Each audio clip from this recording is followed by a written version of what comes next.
Welcome back everyone. Today we're kickstarting UGC NET Paper 1 with Unit 1, Teaching Aptitude. In this session, we're taking up the very first chapter, Teaching, where we'll build the foundation for everything that follows in Paper 1. We'll explore what teaching really means, its nature, objectives, models, levels, and basic requirements, all explained in a clear, exam-oriented way. So get ready, stay focused, and let's begin our journey with the core of education, teaching. Let's now begin with the concept of teaching, which lies at the heart of education and learning. According to Morrison, teaching is a disciplined social process in which a teacher influences the behavior of a pupil and helps him develop in accordance with the needs and ideas of society. This definition highlights an important aspect. Teaching is not random or mechanical, but a purposeful and structured social activity. Teaching, in a broader sense, includes all activities involved in imparting education to others. The person who carries out this responsibility is called a teacher, and teachers adopt different methods to help students understand concepts clearly. A good teacher not only explains subject matter, but also motivates and encourages students to learn actively. Teaching is best understood as an interaction between a teacher and a student where both benefit from each other. Each participant has a goal, and the purpose of teaching is to help learners reach those goals effectively. Many great educators have defined teaching in different ways, but a common idea emerges. Teaching prepares students to stand independently in society. This is why examiners often focus on the following ideas.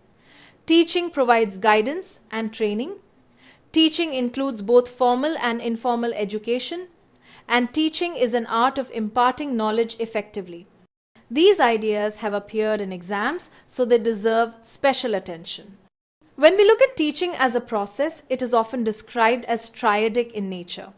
This means it involves three essential elements: the teacher, the students, and the subject matter or curriculum. Without any one of these, the process of teaching remains incomplete. The interaction among these three elements determines the quality and effectiveness of education. Closely related to this idea is the teaching learning, or TL model of teaching. This model emphasizes that teaching and learning are not separate activities but are integrally connected, a point that has been directly asked in exams.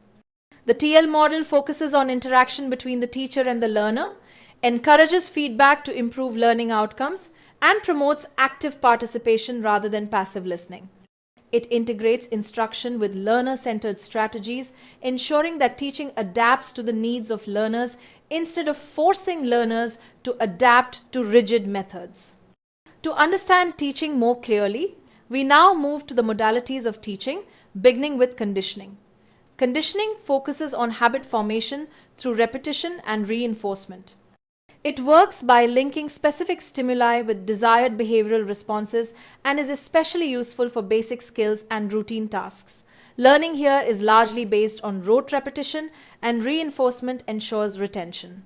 However, conditioning places limited emphasis on creativity or critical thinking. Examiners often point out that conditioning is an associative presentation of ideas from teacher to students, and that training involves disciplined drills conducted by the teacher, both of which have been asked in exams. The next modality is instruction, which is more interactive and systematic.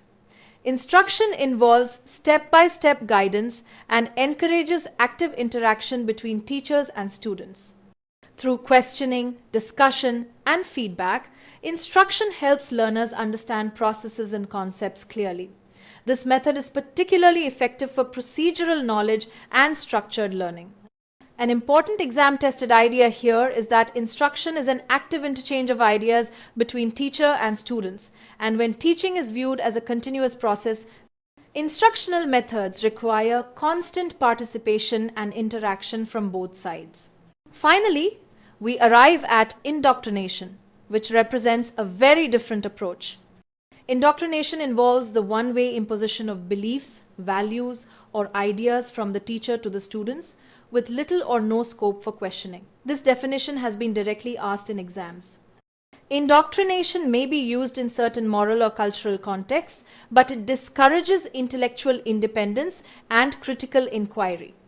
Instead of promoting reasoning, it focuses on conformity and belief formation, which can restrict creativity and analytical thinking.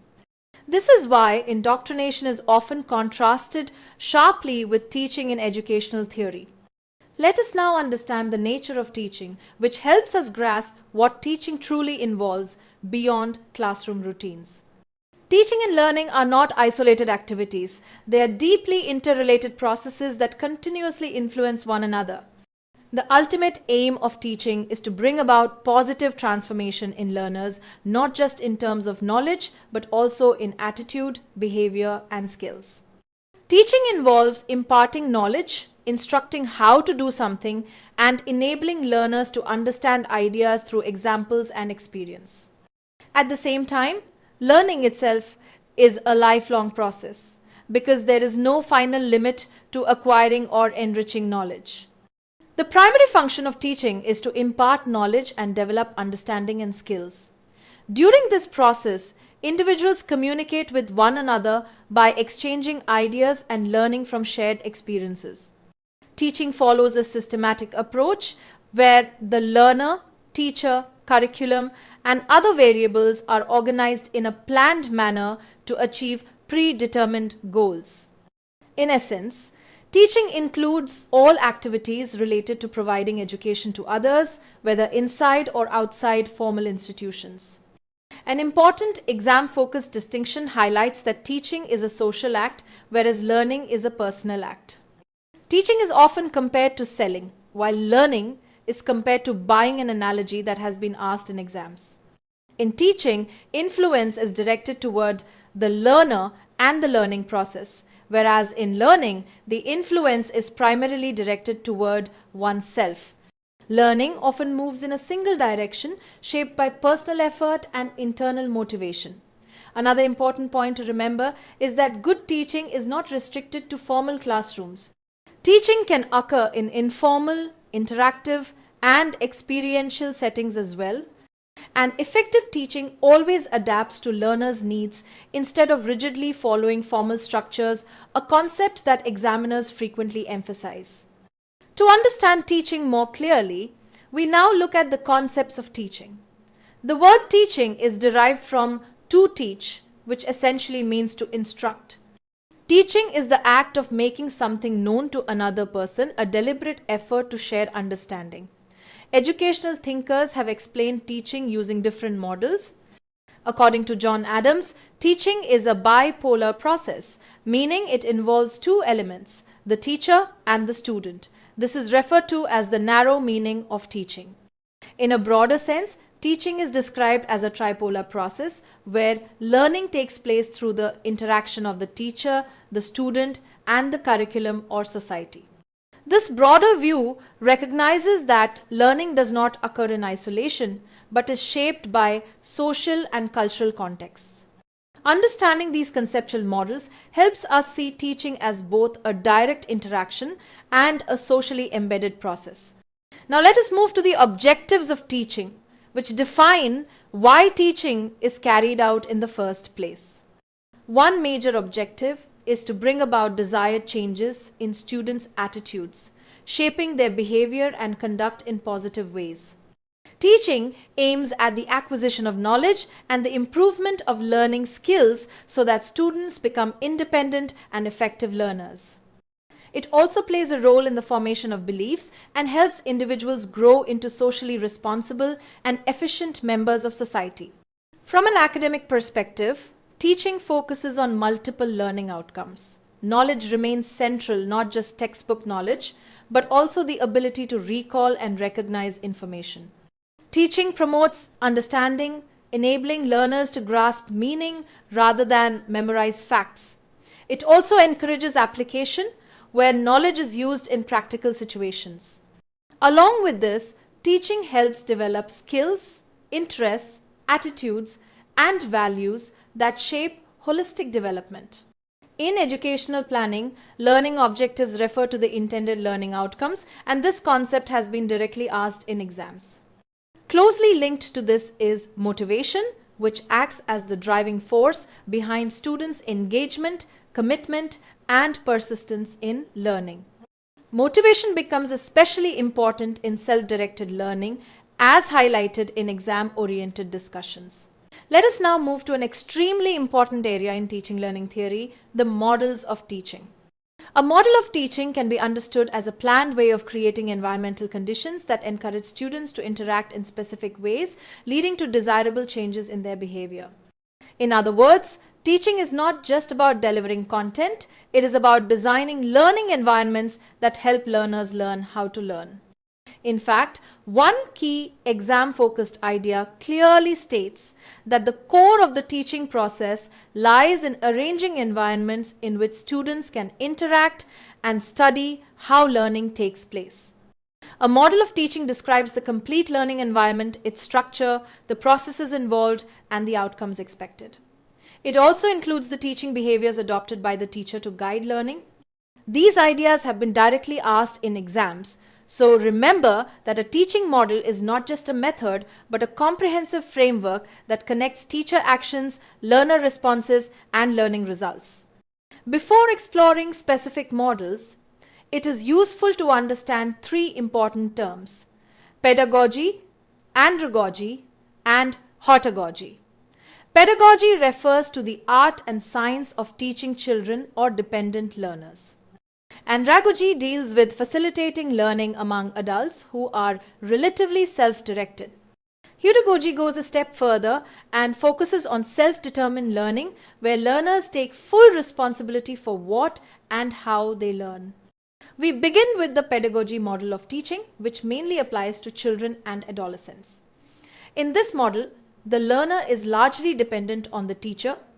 The teacher decides what is to be learned, how it will be taught, and when learning will take place. Resources are usually limited, and knowledge is transmitted primarily for memorization. Learning here is subject-centered, guided by a prescribed curriculum, and follows a planned sequence based on subject matter logic. Students often avoid responsibility for their own learning, and motivation comes from external sources such as teachers or parents. An important exam-tested point here is that objective formulation, selection of teaching methods and materials, content analysis, and evaluation devices together form the pedagogical analysis of teaching and learning. In this model, the teacher plays a dominant role as the planner, instructor, and evaluator. Next, we move to the Andragogy model of teaching, which focuses on adult learning. Andragogy is defined as the field of study that deals with the methods and principles used in adult education, a concept that has been directly asked in exams. Adult learners are typically independent, autonomous, and self-directed. Their learning is goal-oriented and driven by real-life needs. Adults bring their own experiences, as well as the experiences of others, into the learning process, making learning richer and more meaningful. Teaching strategies in Andragogy include role play, simulations, discussions, and self-evaluation. Learning here is task-centered or problem-focused rather than subject-centered. Adults seek guidance, not dependence, and their motivation is largely intrinsic, driven by internal factors such as self-esteem, recognition, and personal growth. In this model, the teacher acts more as a facilitator, promoting collaboration, respect, and openness rather than controlling the learning process. Finally, we come to the Heutagogy model of teaching, which represents the most advanced form of learner autonomy. Heutagogy is defined as the study of the theory and practice of self-determined learning, with a strong focus on knowing how to learn, an idea frequently highlighted in exams. In this model, learning is self-determined, flexible, and interdependent. Learners take full responsibility for managing their learning paths, while teachers provide resources and learning opportunities rather than fixed instructions. New experiences are treated as learning opportunities, and learning is inquiry-driven and adaptive. Heutagogy shifts the focus from merely meeting needs to developing learner potential. Learners move beyond problem solving to proactive learning supported by reflection, interaction, and continuous exploration. Motivation comes from deep engagement, often described as flow, and from mastery of learning itself. Through this process, learners develop self-efficacy, creativity, adaptability, and the ability to function effectively in unfamiliar situations. They also build competencies related to collaboration and working well with others. A key exam-oriented point here is that to optimize self-learning, motivational principles that support competence are most effective. Additionally, features such as remedial teaching, teacher-oriented approaches when required, and extension of learning are all recognized as important aspects of self-directed learning, and these too have been asked in exams.